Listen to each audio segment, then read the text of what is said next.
Et donc, qu'est-ce qu'on avait dit sur les racines carrées? On avait donc désigné par les racines carrées, on avait dit soit un nombre A, par exemple A, donc qui appartient à l'ensemble Q.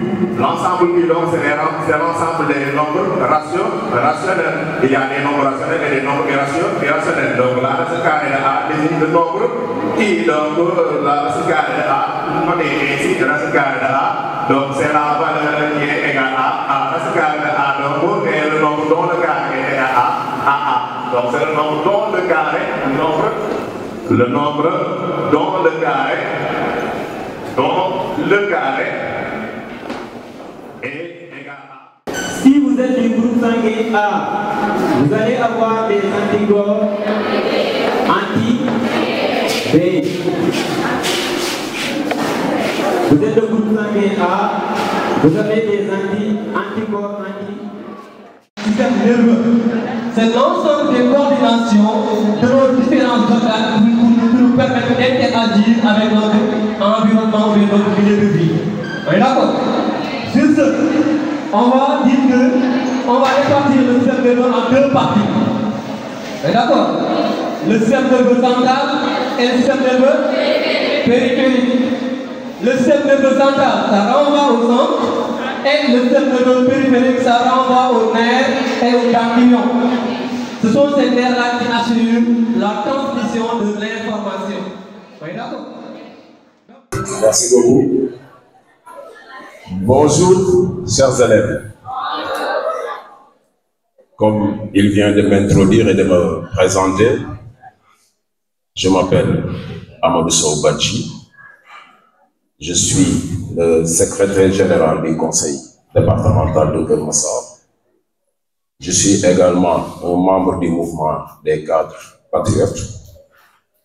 Et aujourd'hui, je me présente devant des élèves et d'antan, j'enseignais. Mais avant de commencer, de démarrer, de parler de l'utilité de cette journée, j'aimerais m'associer dans un premier temps au remerciement et de féliciter surtout ceux qui ont pris cette bonne initiative. Il s'agit de la jeunesse patriotique. Et vous-même, vous êtes des patriotes, n'est-ce pas? Parce que le sens du patriotisme, c'est d'aimer son pays, c'est de s'engager pour la nation. Donc, je tiens à féliciter l'équipe de la JPS de Keur Massar Nord. Sous vos applaudissements, applaudissez-les très bien.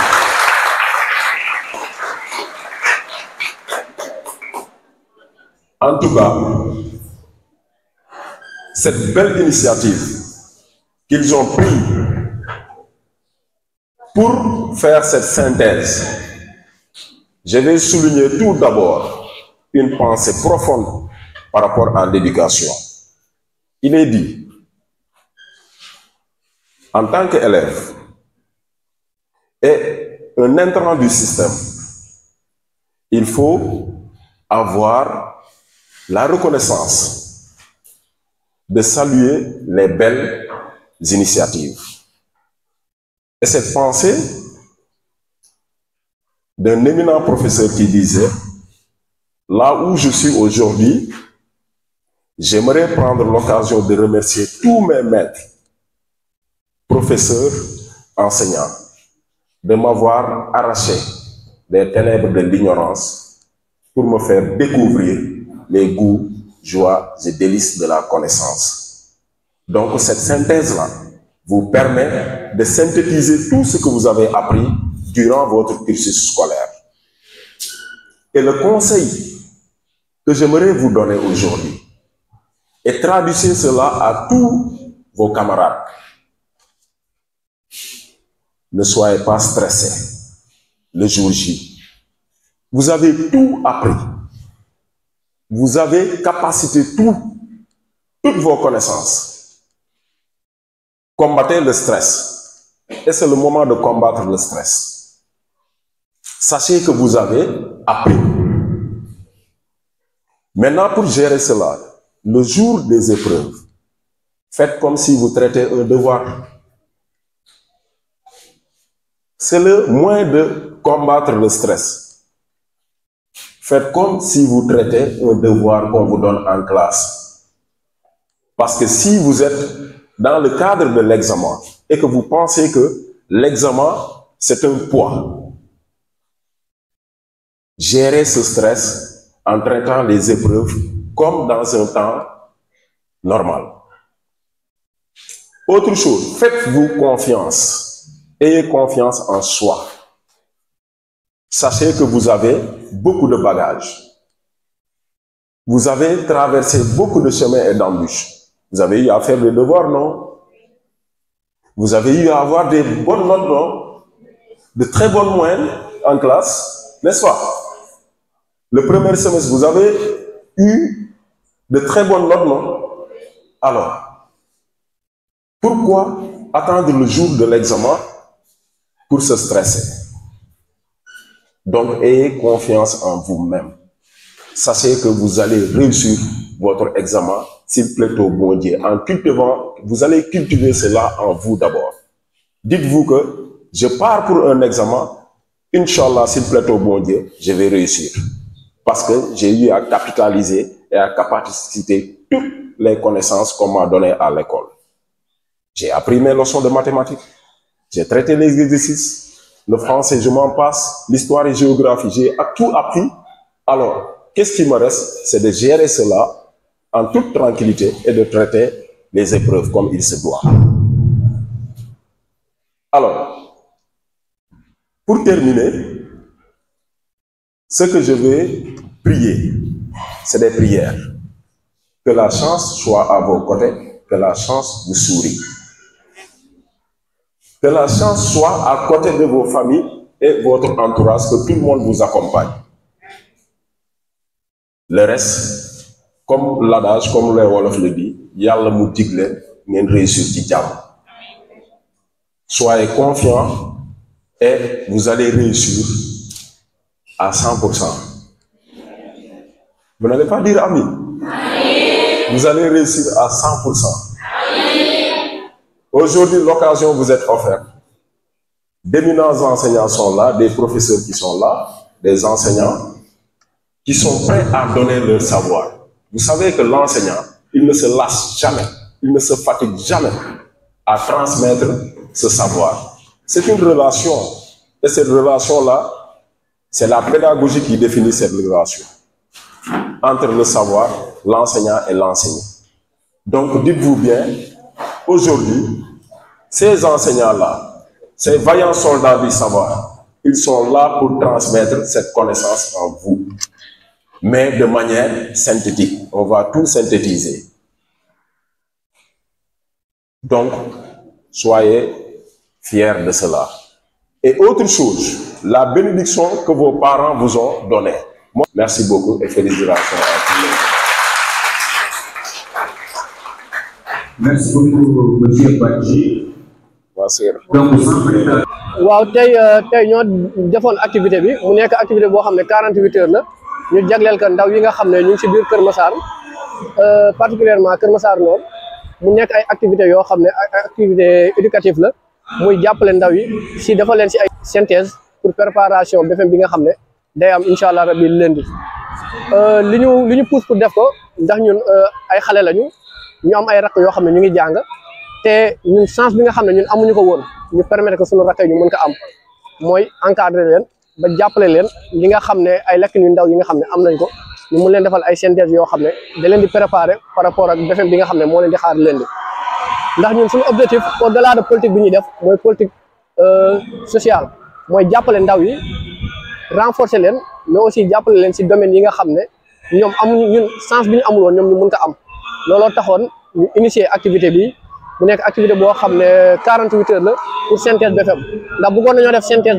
bac bi mais période bac bi dafa bëri woon ay synthèse yoo xam ne amoon na Kër Massar mu nekkoon benn période boo xam ne dafa xawoon complexe ndax coordination bi fi nekk dañoo bëri woon ay synthèse ñu ne non na leen ko bàyyil mais aussi ñu gunge leen si professeurs yi nga xam ne am nañ si biir JPS ñu dem jàppale ñooñu noonu si synthèse bac bi moo tax bi ñu ñëwee si BFEM bi ñun ñu ne nañ jël initiative bi ut ay moyens pour organiser benn synthèse boo xam ne vendredi la ak samedi pour sargalee ko suñu booy yi nga xam ne ñoom ñoo war a defi BFEM bi incha allah rabbi di ñaan yàlla ñoom ñëpp ñu mën a am diplôme bi nga xam ne ñu ngi koy uti. waaw man Ibrahima Ndaw la nekk fii ci Pastef Kër Massar nekk ci bokk ci responsable yi aussi tamit nekk responsable cellule Pastef dex bu mag nekk fii ci Kër Massar Nord.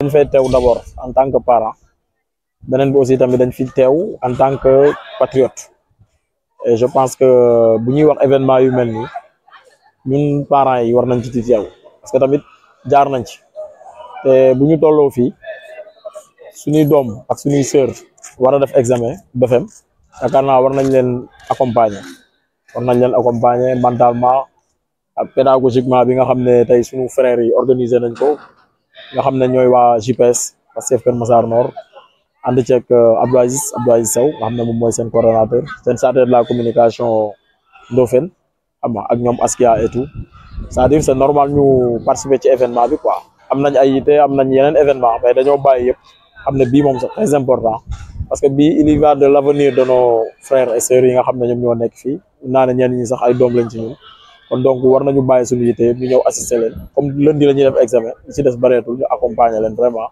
di ñaan yàlla ñoom ñëpp ñu am réussite biñ ci bëgg daal incha allah. waaw man le plus important mooy chaque jour damay gis Pastef ñoom dañuy andi ay innovation quoi te innovation yi bokk na ci yii organiser ko nekkul loo xam ne lu yomb la parce que bu ñuy wax don de soi tam yu mel ni moom moo tax ñu koy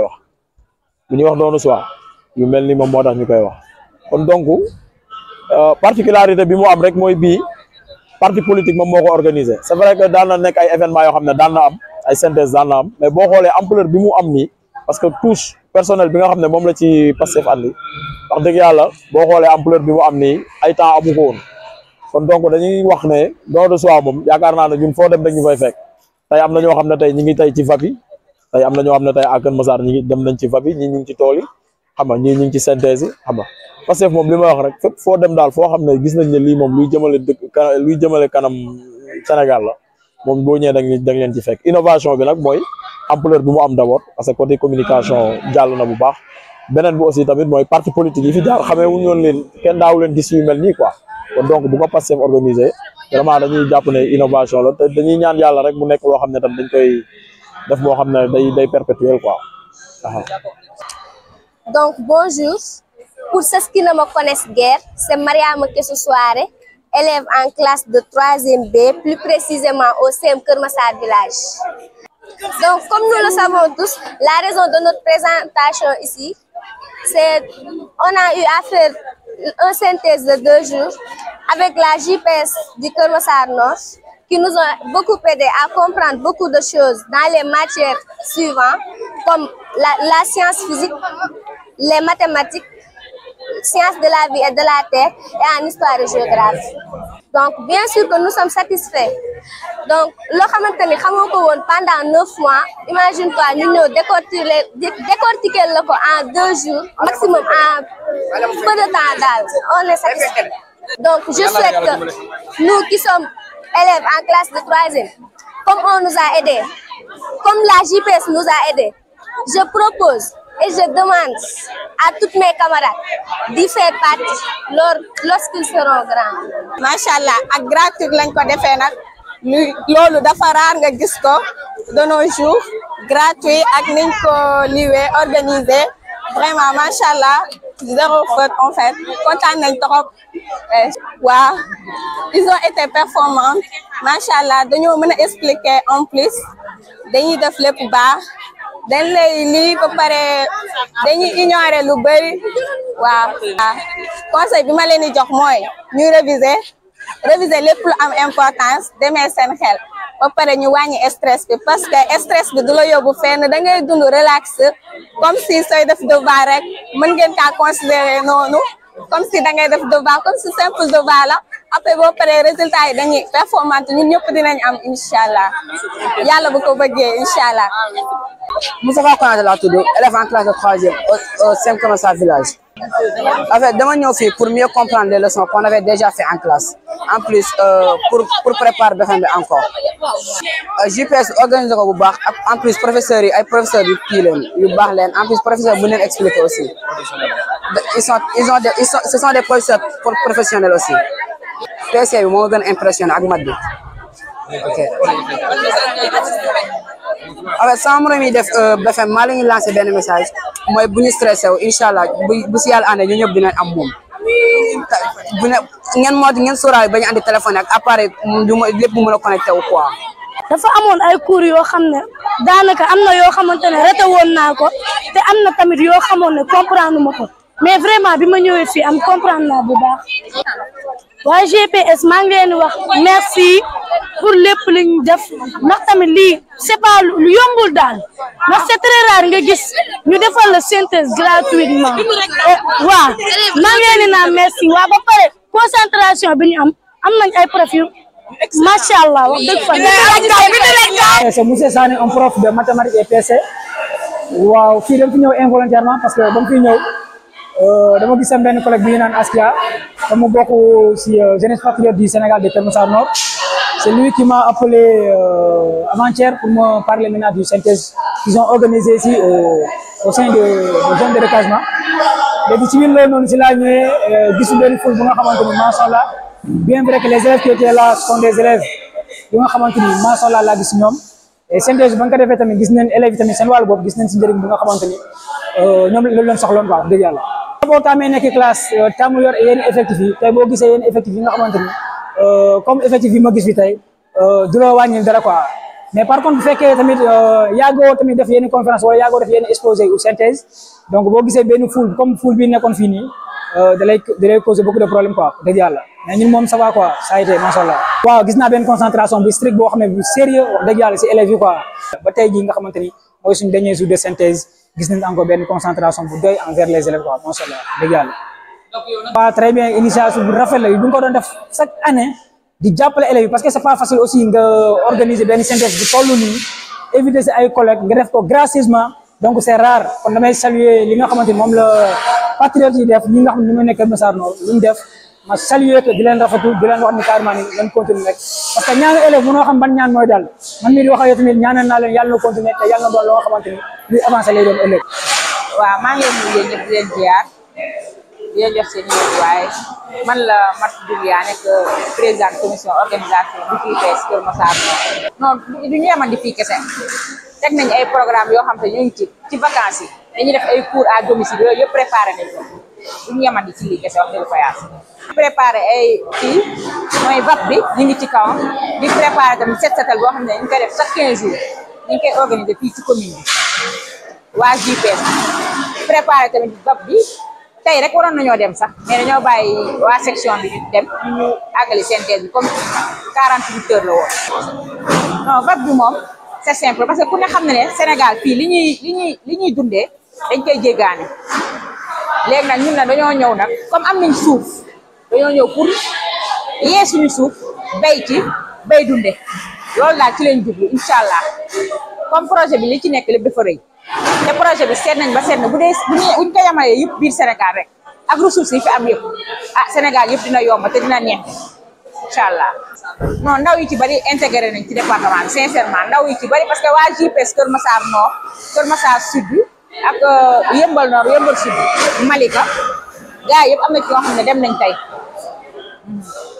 di sant ñëpp di nuyu ñëpp ci programme bi ñu organisé di ñaan yàlla rek yàlla jëmal ñu ci kanam projet bi yàlla bu yàlla tas yaakaar rek